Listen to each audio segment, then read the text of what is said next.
Morning, students. Again, we are back to our course Power Generation Economics.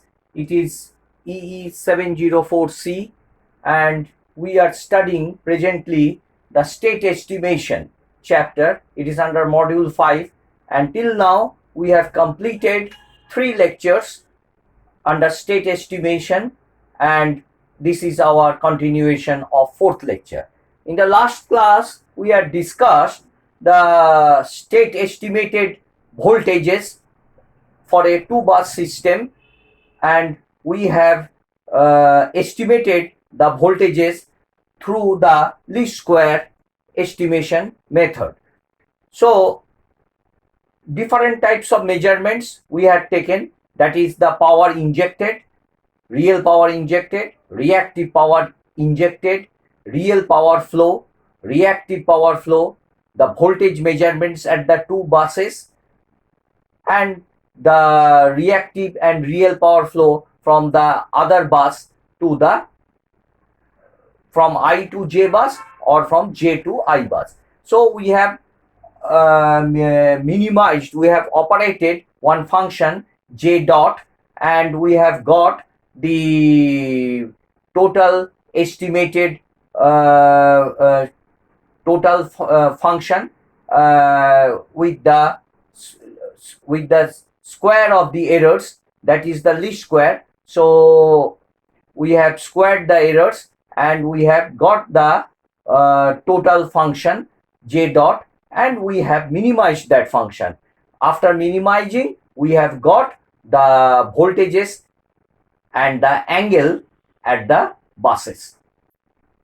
So this was our estimated value. So one measured value, and though the measured value may be wrong, some errors may be there, so we have calculated the estimated value. So the estimated value are necessary for to determine the state of the system.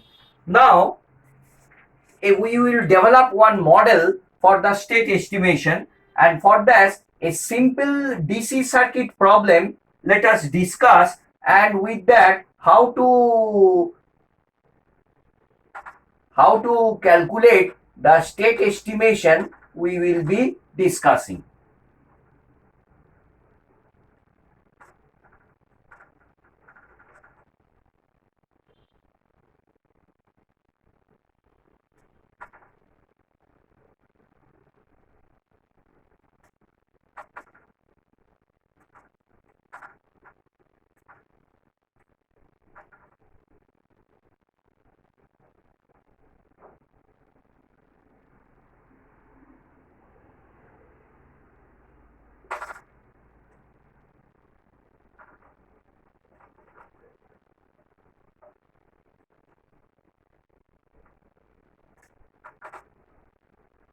So this one is some voltage given V1, and let this voltage be V2, and different values of the resistors are given. All are 1 ohm. All are 1 ohm. Just a good example for a DC circuit we will be giving, and by that you can get one ideal concept of a state estimation. So finally, these values V1 and V2 are unknown, and we will be estimating these values through these parameters 1 ohm, 1 ohm, 1 ohm, 1 ohm. This is a simple DC circuit, and here we will be measuring the current. Here we will be measuring the current in the system, and here we will be measuring the voltage of the 2 resistors. So here is some voltmeter Vm, some voltmeters are there. Voltmeters will be measuring the voltages across this 1 ohm resistor, and here there are ammeters, 1 ammeters, and we had discussed also the various points, that what will be the precision of the ammeters, what type of measuring instrument we are using, that is also necessary. So knowing these values and knowing this the registered values, the system values, we will be estimating the voltages at the system. So this is a very simple problem, and I think you can solve this problem very nicely, and by applying superposition principle one after another, and we will be measuring what will be the current in the system. So in terms of V1 and V2. So let us find out what is the current here. This is one ammeter. How much this ammeter will measure? That means what is the current flowing here, what is the current flowing in this resistor. So how will we do? So let us take this voltage, we will make this off, find out the total resistance, and we will be finding out the current. So our circuit will be like this: 1 1 1 1, and here 1, as this will behave as a short circuit, and here the voltage is there. So what is the total resistance? What is the total resistance? So this 1 plus 1 is 1 parallel 1 is half, half plus 1, half plus 1 parallel with 1 plus 1, parallel with 1 plus 1. So simplify, we can calculate 1 plus half is 3 by 2, 3 by 2 into 1 by 3 by 2 plus 1 plus 1. So that comes about 3 by 2, 3 by 2, 1 plus 3 by 2, I think it is 1 plus 3 by 2, 5 by 2, isn't it? It is 2, yes, it is 5 by 2, 5 by 2 plus 1. So that comes about 3 by 5, isn't it? 3 by 5 plus 1, 3 by 2, 3 by 2, so that comes about 5, 3 plus 5, 8, 8 by 5. So the total resistance becomes 8 by 5 ohms. 8 by 5 ohms. So if it is V1, so what is the current here? So in terms, V1 by the total resistance 8 by 5, isn't it? V1 plus 8 by 5. So this is the, now if we take this source, remember it is here I am writing, it is one side V1 by 8 by 5.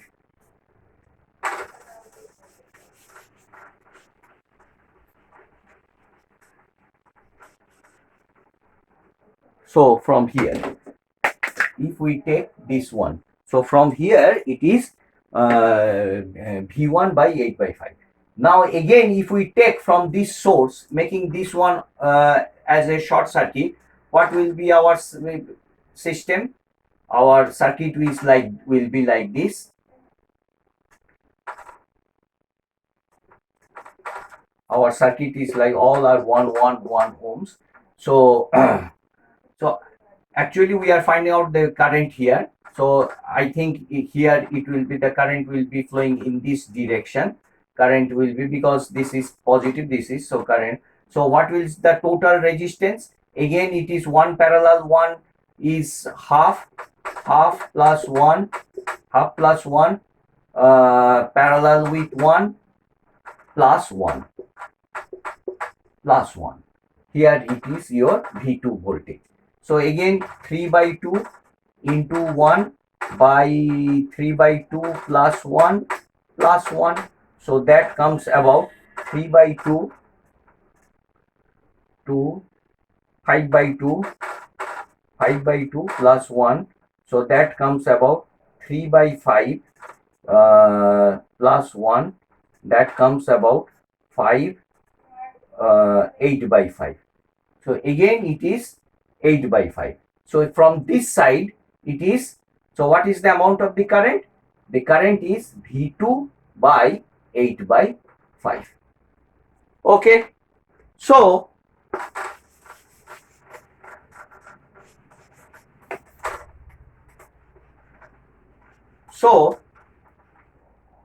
how we can measure the amount in the, we don't know which one is greater. So the current, rather the current here I, rather we can say as I1 is equal to V1 5 by 8 V1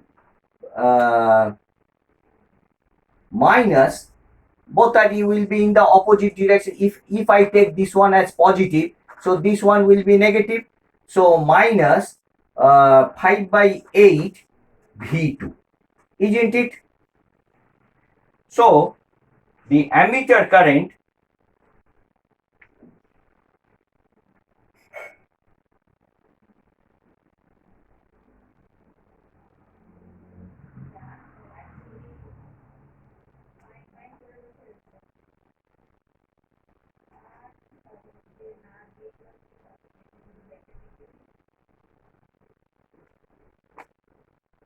so if we denote it by X, if we denote this current by X1, we will be if we denote this current by Z1, because all the measured values we are denoting by Z components. Z1 is equal to 5 by 8 X1 minus 5 by 8 X2. We can write like this.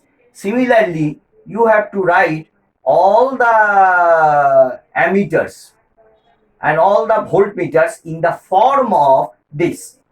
So here, if it, what is the current, you have to see.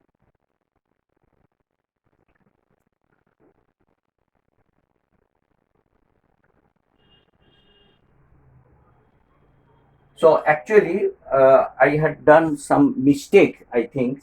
Here it will be it will again a division, that thing I have not done. So little bit mistake I have done. So I have taken the supply as obviously V2 by this one, this is the current, V2 by 8 by 5, that has come. Now it will be again divided into many, because I want to find out the current here. So here this current will be divided into two parts, obviously. So half of V2 by 8 by 5, because this is the main current. Here also 1 ohm, here also half of V2 by 8 by 5. Again here also it will be this current will be again divided into two halves. So 1 by 4 V2 by 8 by 5. So it comes about 1 by 4 into 5 by 8 V2. So the current becomes 5 by 8 V1 and 5 by 32. Rather we can say 5 by 32. 5 by 32 V2. So these things you have to check yourself. The main motto is the, here is the other way. You have to check this one. So you have to check this one. So Z1 is 5 by 8 X1 minus 5 by 32 X2. Similarly, Z2, suppose this is the current. So here it will be like this: 1 by 8 X1 plus 5 by 8 X2. Similarly, Z3, if this is Z3 and if this is Z4, if this is Z1 and this is Z2, So Z3 can be written as 3 by 8 x1, 3 by 8 x1 plus 1 by 8 x2, and Z4 can be written as 1 by 8 x1 plus 3 by 8 x2 with some errors value plus error, because these are the measured values. These are the measured values. So measured values, this is the actual value. These are the actual value. Whatever will be the voltages V1 and V2. V1 and V2 are denoted by X1 and X2. So some value plus some extra value. So or minus some extra value plus minus error. So the measured value will be equal to true value plus erroneous value. True value plus erroneous value. So these are the components. These are the components you have to decide yourself for a circuit, for any sort of, let it be a power system, or let it be any electrical circuit analysis. This is a rectangular matrix. This is a rectangular matrix, mostly denoted by H matrix. These components, 5 by 8 minus 5 by 32 minus 1 by 8, 5 by 8, 3 by 8, 1 by 8, 1 by 8, 3 by 8. So for this, how to determine the H matrix? That is a rectangular matrix. That is a rectangular matrix where rows and columns are not equal. So that is a rectangular matrix. So you have to decide, you have to find out what is the my H matrix for any sort of system. So after this, what we have to do?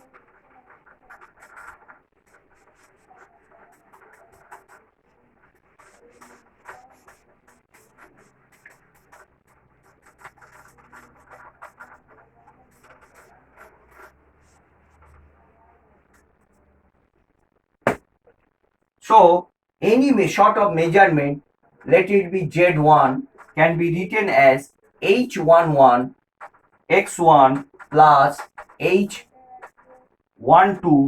x2 plus E1.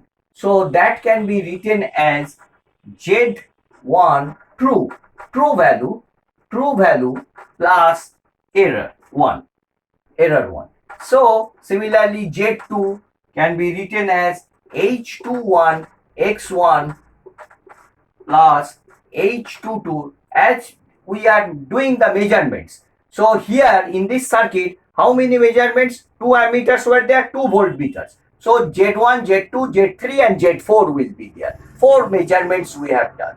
And these are the parameters, that is 1 by 8 or minus 3 by 8, 5 by 8 or plus 5 by 32. That thing you have to decide. And what are X1 and X2? X1 and X2 are the estimated values of maybe the current source or the voltage source. Here the estimated values, what we are going to estimate, the values, those are the voltages here.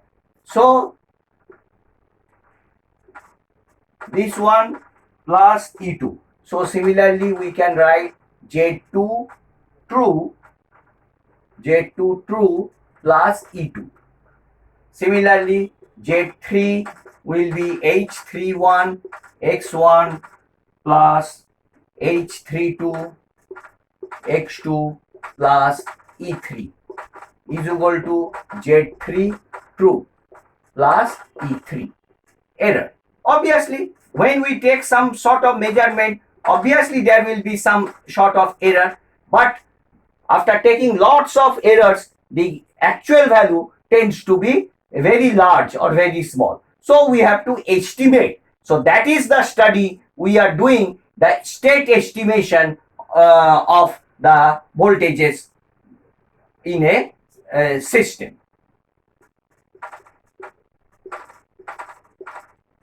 Plus error, that is Z4 true value.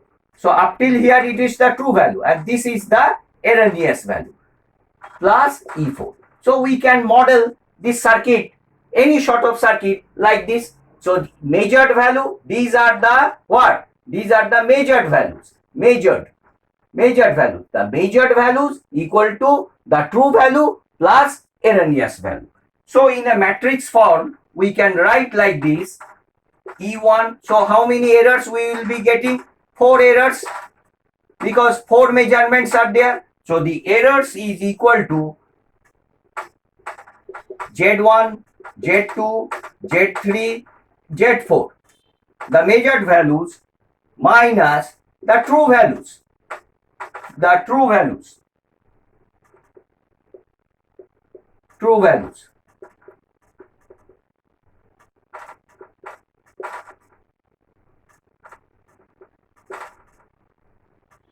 Obviously, this one. So you can simply write as Z1, Z2, Z3 and Z4 minus, this minus is there. Now you can break up this Z1 true as H11, this H11, H12, H21, H22, H31, H32, H41, H42 into the this x1 x2, this voltage. So you can write like this: the error can be equal to Z1 plus Z2, Z3, Z4 column matrix minus this rectangular matrix H matrix into x1 x2. So you can model this one like this.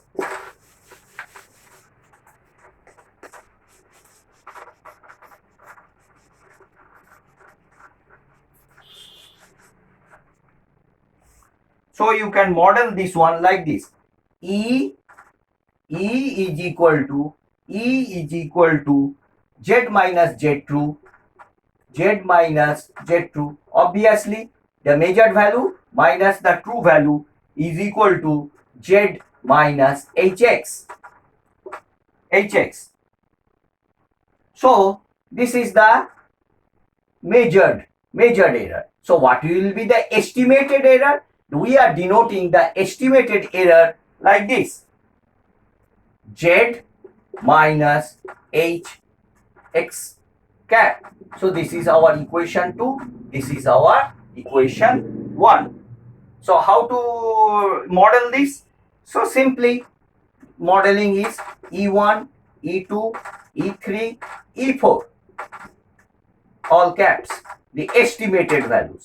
That is equal to Z1, Z2, Z3 and Z4.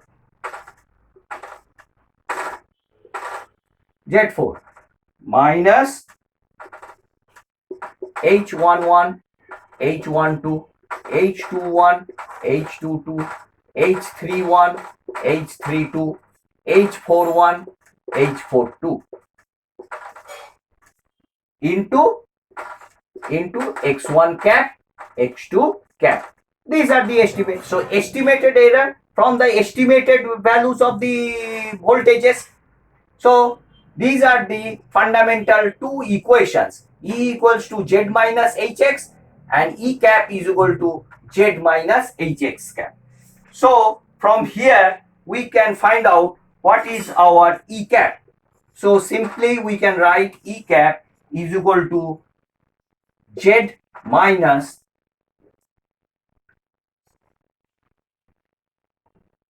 E cap is equal to Z minus Hx cap. Now what is our Hx cap?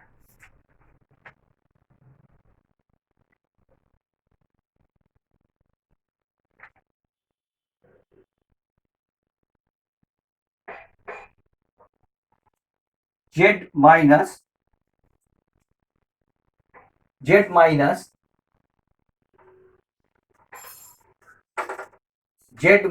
Z cap. E cap is equal to z minus z cap, that is equal to z minus hx cap, that can be written as E minus h x cap minus x. Have you understood this one? So from these two equations we can directly write.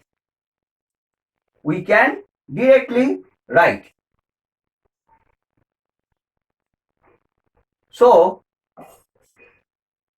what is z here? You can simply see what is z here. Z is what? Z is what? E cap plus hx cap.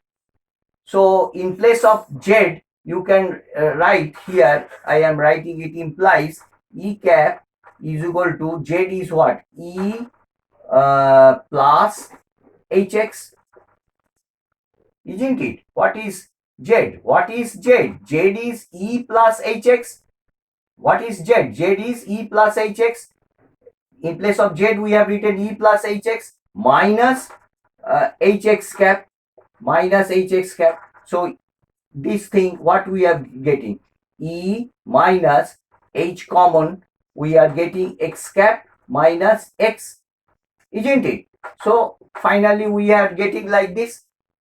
So what we have written, E cap is equal to E minus h x cap minus x. So finally this equation is very important for your state estimation.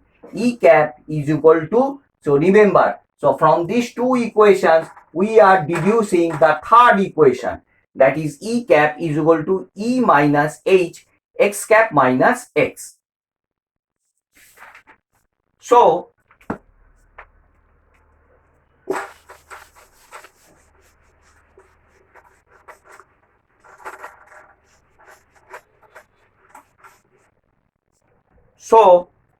our estimated error is the function is equal to summation, the weighted matrix, what we had discussed in the last class, the weighted matrix EJ error square from j equals to 1, from j equals to 1 to 4, because 4 states we have taken. So that comes about all the weighted E1 square W2 E2 square plus W3, all the weighted matrix E3 square plus, we have to minimize this function. We have to minimize the function with a given errors. We have calculated the errors, estimated errors, W4 E4 square. So del f by del x1, del f by del x1 at x cap will be equal to 2 times W1 E1 del E1 by del x1 plus W2 E2 del E2 by del x1, W3 E3 del E3 by del x1 plus, here I am writing W4 E4 del E4 by del x1. So this is the first one, and that is equal to 0. That is equal to 0. Similarly, del f by del x2 under the condition of x cap, that also we will be getting as 2 W1 E1 del E1 by del x2. Similarly, W2 E2 del E1 E2 by del x2 plus W3 E3 del E3 by del x2 plus W4 E4 del E4 by del x2, and that all equal to 0. So obviously for any minimization, we have to make the first derivative equal to the 0, that is the gradient equal to 0.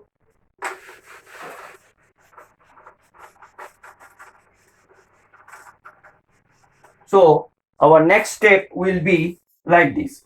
So our matrix will be more or less like this: del E1 by del X1. Similarly, here del E1 by del X2, because two components are there. So similarly, del E2 by del X1, del E3 by del X1, and del E4 by del X1. Similarly, del E2 by del X2, del E3 by del X2, similarly del E4 by del X2. So this one, x cap into, I am writing here, into the weighted matrix, that are the diagonal matrix, all the are zeros, the diagonal matrix, into the estimated values, estimated errors E1, E2. The main equation we are writing in the matrix form, no need to worry. The main equation we are writing in the matrix form, so that all the two parts are equal to 0. So our equation will look like this. This is a diagonal matrix, the weighted matrix W1, W2, W3, W4. These are the estimated errors, and these are the sensitivities. Error sensitivity due to the change. You can see what is the change in the error if I change the voltage. If I change the state of the system, what will be the change in the error? If I change now, if from the true value to the measured value, the error is